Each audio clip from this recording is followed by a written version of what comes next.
Bet tokie kaip Žemaitaitis ar Širinskienė, jie parodė savo veidą. Nes Žemaitaitis lygiai taip pat. Jisai opozicija.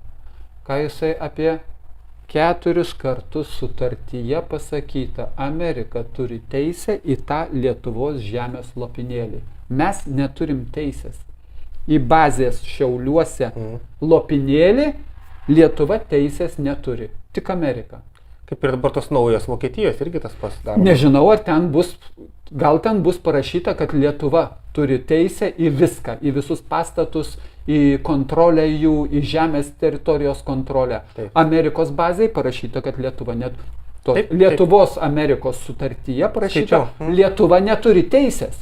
Ir jeigu Lietuva neturi teisės, kaip pasisakė Žemaitaitis, kuris tada vadovavo kitai partijai, labai teisingas žmogus, už Lietuvą kovoja. Nei vieno žodžio, nei vieno cipt. Širinskienė balsavo už. Tai visi balsavo. 112 visi balsavo už. Ir paskui tie, kurie sulaužė priesaiką ir išdavė, po 2 metų naujas Seimas, į tą Seimą didžioji dauguma jų ir papuolė, nors ir 10 metų neturėjo būti.